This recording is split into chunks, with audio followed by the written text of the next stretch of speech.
Lagan National Airport, and tonight is the last night on the primary runway of runway 119. In the first year, in 2023, we removed 8 inches of the existing material and put it back each night, targeting about 800 tonne on average per night, 15 foot wide, 1,000 feet long.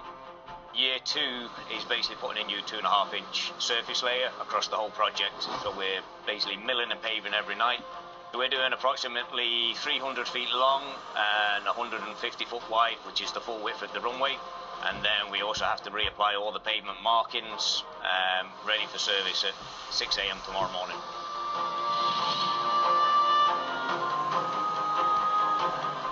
We use the Wirtgen milling machines, 210 F5s out here, and then we use the Vogler pavers, 2100-5i, which we bought specifically for this project.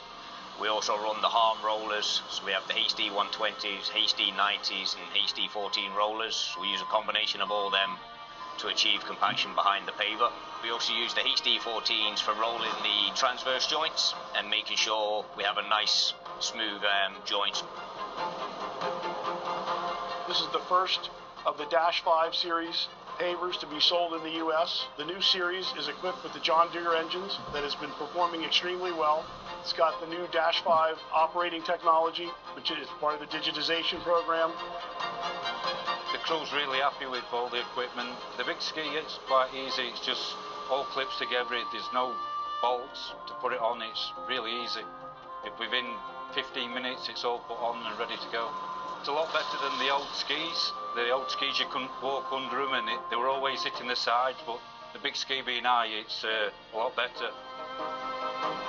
One of the good things with the Vogler pavers, especially the 5i that we're using now, it lays a really good mat, so there's very little handwork or touching up behind the paver, if any.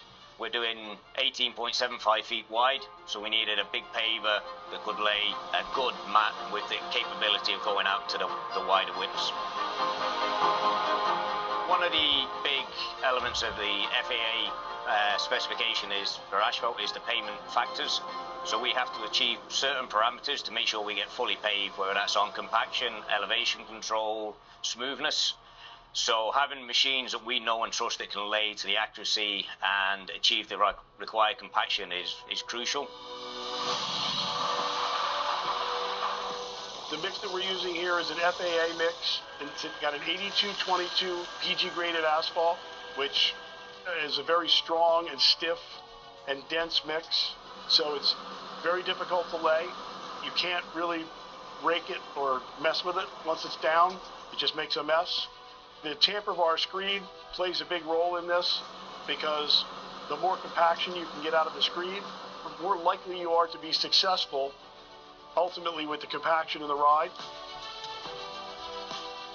We've used Wirtgen machines and Voglers and Harms throughout, the world. It's our tried and trusted machines. Having confidence in reliability of the machine and the supply chain from Elliott France and the Wirtgen support team is vital. Each night we go out, we have to be confident that we're going to finish and achieve what we're meant to do so the airport can reopen. It's the busiest runway in the country, I believe, so it's critical it gets open, and that's what we're trying to achieve every day, which so far we have.